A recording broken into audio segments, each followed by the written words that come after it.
Jadi metode personality test yang bakal aku gunakan di sini namanya adalah MBTI. Nah, di mana tes kepribadian MBTI ini bertujuan untuk kamu lebih mengagumi orang yang dapat mempersuasi lewat visi, dapat memberikan bukti konkret. Aku kepribadiannya adalah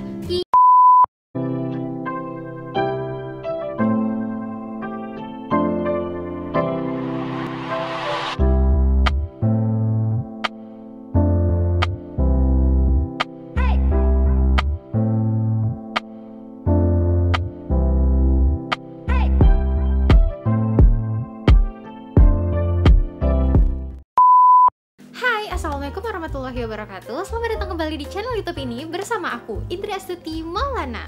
Oke, di video kali ini kita bakal sharing-sharing seputar personality test ke teman-teman semua. Mungkin buat anak-anak psikologi udah banyak banget kali ya yang tahu tentang tes ini. Tapi berhubung aku adalah orang awam dan aku baru menemukan sekitar beberapa bulan yang lalu sih sebenarnya. Dan bikin konten ini tuh sebenarnya udah aku catat dari sekitar 18 April. Aku pengen disclaimer sedikit dulu, aku bukanlah anak psikologi yang ahli di bidang itu, tapi aku di sini kayak cuman tertarik gitu loh sama hal-hal yang berbau personality gitu. Jadi karena aku tahu salah satu sumbernya dan siapa tahu teman-teman juga pengen tes gitu kan ya tentang personality testnya, bisa nih pakai link yang bakal aku bagiin nanti. Tapi aku ngebagiinnya di tengah-tengah atau akhir-akhir video kali ya, biar teman-teman nonton dulu video aku dari awal sampai akhir. Mantep kan ya?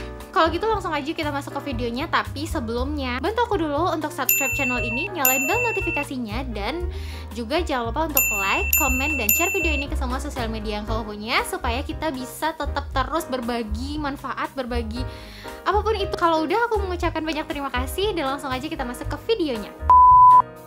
Jadi metode personality test yang bakal aku gunakan di sini namanya adalah MBTI. Jadi biar aku nggak salah aku baca ya, MBTI itu kepanjangannya adalah Myers-Briggs Type Indicator. Jadi dia adalah tes psikotes gitu yang didasarkan pada teorinya si Carl Jung. Dari teori si Carl Jung inilah dibuat metode MBTI ini. Nah, di mana tes kepribadian MBTI ini bertujuan untuk mengukur sudut pandang psikologi seseorang dalam melihat dunia atau melihat situasi atau dalam mengambil keputusan. Tapi menurut aku walaupun dia mengklaim dengan hal-hal itu kayak bisa melihat sudut pandang seseorang dalam melihat dunia, menilai situasi atau dalam mengambil keputusan gitu, jangan sampai ini kayak jadi patokan mutlak gitu loh dalam hidup kita. Jadi kayak mau melangkah tapi harus tergantung sama tes-tes kepribadian kayak gini. Menurut aku sih jangan. Kayak tes-tes kayak gini sebaiknya cuma digunakan untuk kayak kita lebih mengenal plus minus yang ada di diri kita secara lebih dalam, secara dari ilmu-ilmu psikologinya gitu. Terus kalau ada plusnya, kita harus terus mengasah nih potensi plus-plus yang kita miliki. Tapi kalau ada minusnya, jangan sampai kita kayak merasa, iya kan aku emang kayak gitu.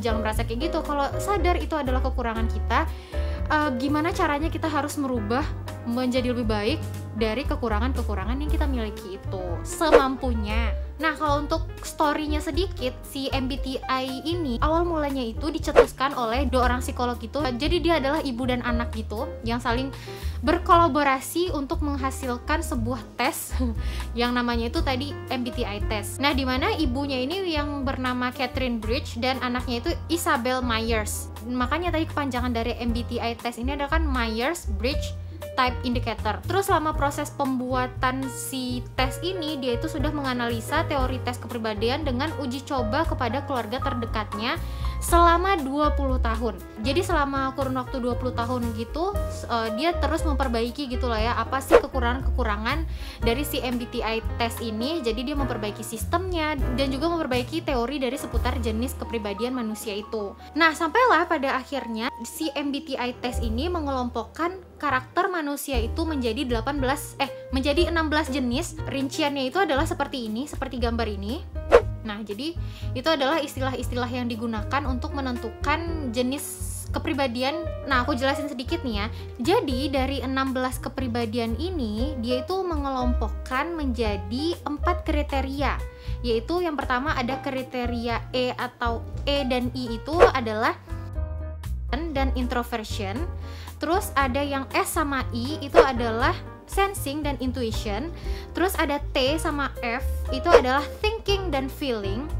Terus Yang keempat adalah judging. J sama P itu adalah judging dan perceiving. Jadi kalau misalnya kita ambil satu contoh, ada INTJ. Kepribadian INTJ itu berarti kepanjangannya adalah I-nya adalah introversion, N-nya adalah intuition. Oh, jadi berarti dari intuition itu diambil N-nya, intuition. Dan yang T-nya adalah thinking, J-nya adalah judging. Nah gitu, jadi setelah melakukan tesnya nanti keluar tuh hasilnya, kamu tuh tipe kepribadiannya apa gitu. Nah sebenarnya dari beberapa artikel yang aku baca, jurnal-jurnal yang aku baca tentang MBTI test ini, dia itu sebenarnya banyak pro dan kontranya gitu tentang si tes kepribadian ini. Kenapa? Karena ada salah seorang yang melakukan tes MBTI ini berkali-kali gitu, nggak cuma sekali, sampai kayak 2 atau 3 kali. Hasilnya itu nggak sama yang di sebelumnya. Misalnya ada satu orang yang mencoba, di awal dia mencoba tes dan hasilnya adalah dia seorang INFJ. Dan di tes selanjutnya dia coba lagi tes MBTI ini, ternyata hasil yang keluar adalah INFP. Jadi itulah hal yang sebenarnya ya kalau dibilang nggak tepat sih juga nggak tahu ya. Makanya dari awal tadi aku udah bilang ini jangan sampai dijadikan satu hal patokan gitu buat hidup kalian, menentukan hidup. Misalnya, oh aku mau ini nih, oh aku mau melakukan sesuatu, aku harus tes dulu. Menurut MBTI tes aku cocok nggak sih ngelakuin ini? Nah jangan sampai kayak gitu. Tapi kalau udah kamu suka mau ngelakuin itu dan rasanya bakal enjoy, ya coba dulu aja. Nanti seiring berjalannya waktu kan kamu bisa merasakan tuh sih menurut aku ya. Tapi ya udah, tanpa berbasa-basi lagi, kita langsung aja masuk ke tesnya.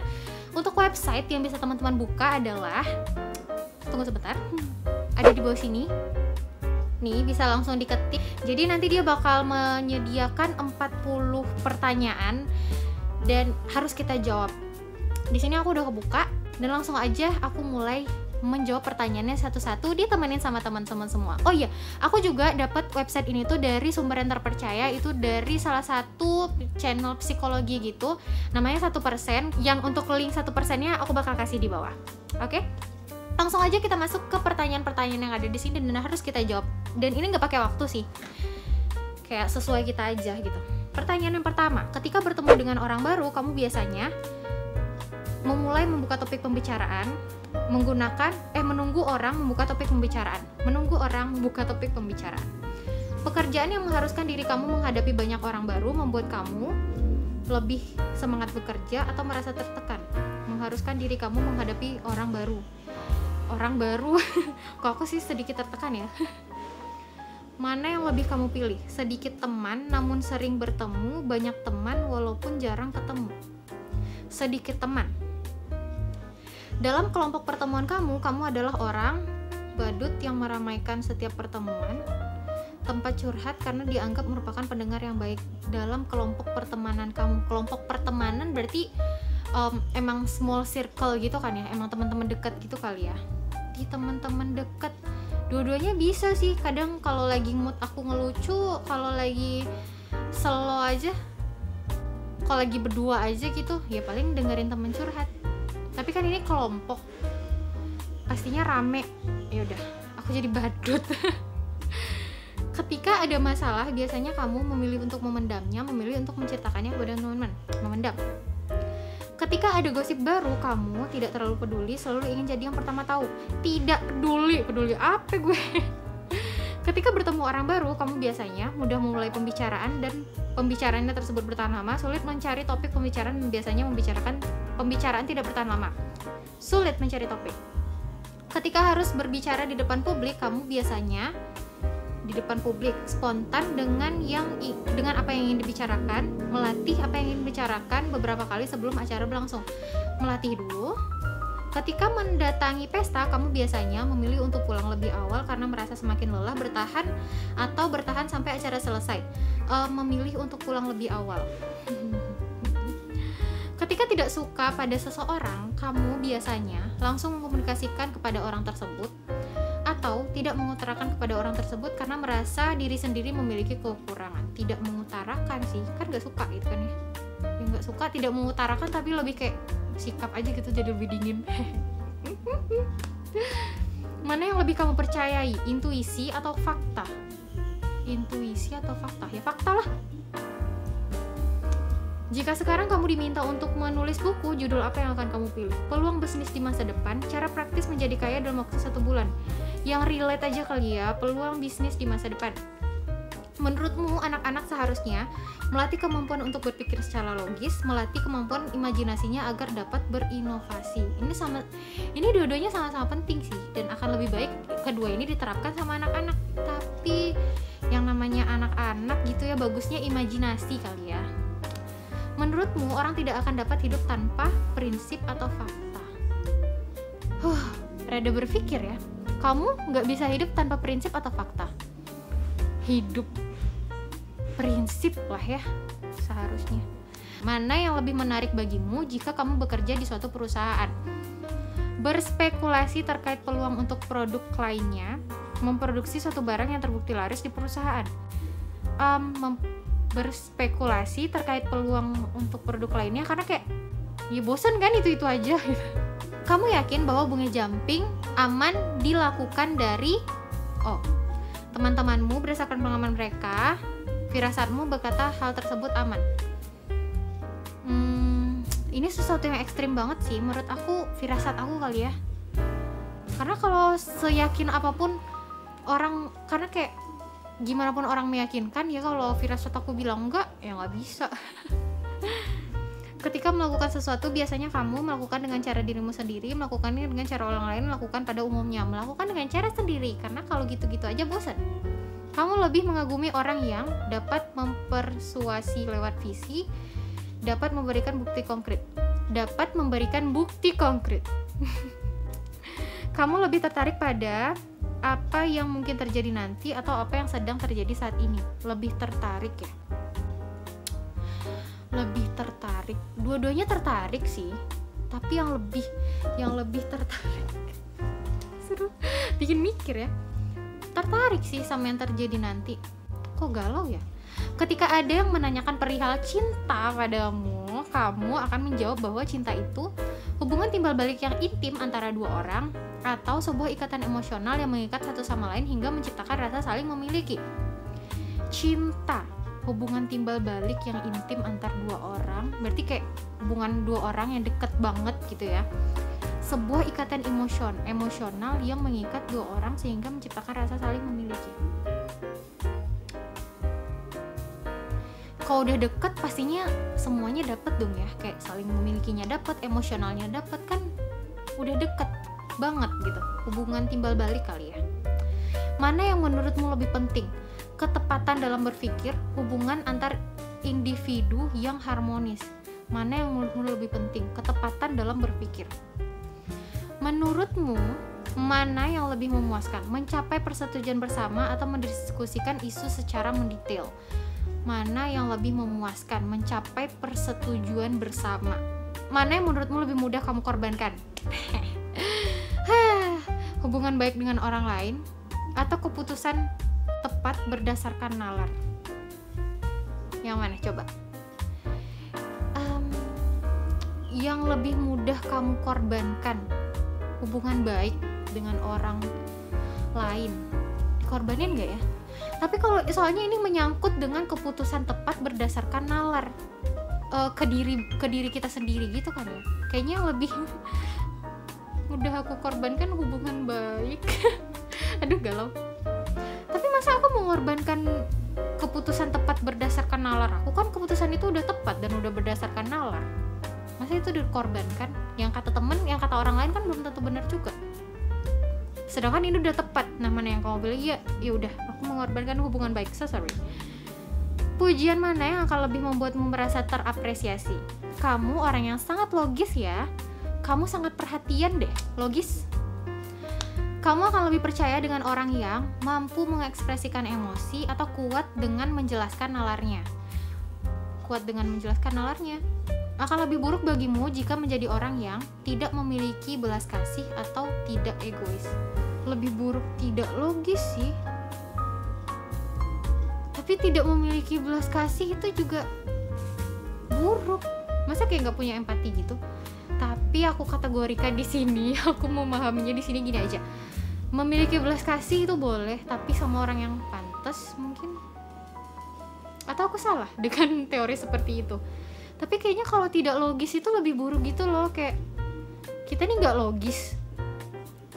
Dengan tidak logisnya kita itu berpengaruh ke sekitar nggak sih? Menurut aku lebih banyak lagi orang yang bakal dirugikan dengan ketidaklogisannya kita. Menurut aku sih ya. Apa yang paling mempengaruhimu, isi kepalamu atau isi hatimu? Dari kepala dulu, baru diinin ke hati. Kepala dulu deh. Mana yang lebih penting bagimu? Dapat menyentuh orang dengan kata-katamu, dapat meyakinkan orang dengan kata-katamu. Meyakinkan.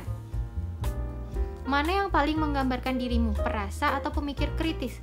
Dua-duanya sih sebenarnya kayak ada 50-50 gitu, tapi yang lebih mana yang paling? Ya sebagai wanita aku tetap perasa, tapi juga suka mikir. Bahkan kata orang aku overthinking. Yang paling apa ya yang paling ya? Gerah banget ini kayaknya ya, kalau kamu jawabin pertanyaan ini kamu perlu ada orang yang deket banget gitu loh sama kamu, kayak yang kenal banget kamu. Jadi kayak kalau kamu bingung, kamu bisa nanya, aku sebenarnya menurut kamu aku perasa atau pemikir sih? Saat sekarang aku kayaknya lagi banyak berpikir ya kalau saat sekarang, jadi nggak perasa banget kalau sekarang. Pilih salah satu. Berorientasi pada masalah atau berorientasi pada orang. Masalah atau pada orang? Kayaknya masalah ya. Karena kalau berorientasi pada masalah, otomatis semua hal yang ada di lingkup masalah itu masuk dong. Kita bisa berorientasi sama semuanya juga dong. Menurut aku. Yaudah. Kamu merupakan orang yang tepat waktu atau ngaretan? Sorry. Tapi jangan ditiru ya. Itu kayak bad habit banget sih yang dari dulu selalu berusaha untuk dihilangkan. Jadi sekarang ngaretannya tuh kayak di hal-hal yang ya kalau nggak prioritas banget ngaret. Bercanda sayang. Pertanyaan selanjutnya, kamu lebih memilih fleksibel dengan segala sesuatu atau merencanakan segala sesuatu? Kalau disuruh milih sih aku pengennya fleksibel dengan segala sesuatu. Jadi kayak lentur aja gitu. Kalau terlalu direncanakan kadang suka nggak jadi-jadi. Pekerjaan seperti apa yang lebih kamu minati? Fleksibel atau sistematis? Fleksibel. Jika ada tugas, kamu biasanya memilih mengerjakan ketika sudah mendekati deadline, menyicil dari jauh-jauh hari. Nah, dua-duanya sebenarnya aku lakukan, tergantung tugas ini semenarik apa buat aku. Kalau tugasnya menarik, pasti aku nyicil dari jauh-jauh hari. Tapi kalau nggak terlalu kayak ya udah deadline aja nanti. Soalnya kalau nggak terlalu tertarik kita ngerjainnya, pasti pas udah deadline itu kayak ada aja gitu yang keluar. Ya nggak sih, sama nggak sih? Tapi akan lebih baik nyicil dari jauh-jauh hari ya. Kamu merupakan orang yang tenang dan berhati-hati atau spontan? Lumayan berhati-hati, tapi kalau tenangnya kayak kurang. Tapi berhati-hati lah. Jika kamu belanja ke swalayan, kamu memilih untuk mencatat daftar barang yang perlu dibeli atau membeli barang sesuai dengan apa yang kamu inginkan. Mencatat dulu, karena ini berhubungan dengan duit menduit ya, jadi segala sesuatunya itu harus direncanakan. Pilihlah salah satu, hidup fleksibel dan mudah beradaptasi pada perubahan atau hidup teratur dan terorganisir. Kalau masalah hidup, aku suka yang teratur. Ketika memutuskan sesuatu, kamu biasanya memutuskan dengan sangat hati-hati atau memutuskannya secara spontan. Kalau buat keputusan pastinya hati-hati. Liburan seperti apa yang menurutmu lebih dapat kamu nikmati? Terencana dengan baik atau dadakan? Ini liburan kan ya? Liburan. Terencana. Kayaknya lebih mateng gitu ya. Menurutmu kamu adalah orang yang determined atau easy going? Sebenarnya setengah-setengah sih. Dibilang determined banget juga enggak, easy going banget juga enggak gitu. Tapi kalau untuk saat sekarang aku lagi mencoba untuk tekun, untuk determined. Dan hasilnya adalah udah keluar. Aku kepribadiannya adalah INTJ. INTJ dalam kurung The Scientist gitu katanya ya. Aku mau bacain sedikit supaya kita bisa kenal lebih deket gitu ya. Oke. Kamu cenderung memberi value pada pengetahuan, kompetensi, dan kecerdasan. Sebagai seorang INTJ, kamu dikatakan sebagai scientist karena dalam hidupmu kamu memilih untuk menjadi lebih observant juga terorganisasi sehingga kamu jago banget dalam menerapkan ide yang berguna untuk masyarakat. Amin. Kamu lebih memilih menjabarkan ide kamu dalam bentuk sistem atau rencana yang bisa kamu jabarkan daripada menjelaskan pikiran kamu secara langsung. Oke, betul. Kamu punya kecenderungan untuk menjadi kurang peka dengan pemikiran dan perasaan orang lain karena terkadang kamu tenggelam dalam pikiranmu sendiri. Buat yang sering bilang aku nggak peka, oke, kalian betul. Kamu juga lebih nyaman untuk tidak terlalu ekspresif dengan perasaanmu. Walaupun begitu, respekmu yang tinggi terhadap pengetahuan memotivasimu untuk berusaha sebisamu menjelaskan perasaanmu kepada orang-orang yang menurutmu pantas mendengarkannya. Ya, betul. INTJ dilahirkan untuk menjadi pemimpin. Amin. Namun INTJ biasanya lebih memilih untuk bertahan di belakang layar sampai mereka merasa bahwa sudah saatnya mengambil alih kontrol. Iya sih menurut aku, karena kayak perlu belajar lebih dulu kan ya sebelum kita maju banget. Potensi masalah INTJ dan solusinya. Kecenderunganmu untuk mengalami kesulitan mengekspresikan perasaanmu terkadang memunculkan kesalahpahaman antar dirimu dan orang lain. Kamu ingin segalanya terorganisasi dengan baik, namun terkadang orang lebih menangkap bahwa kamu itu terlalu mengatur. Kamu terlalu mengatur, Indri.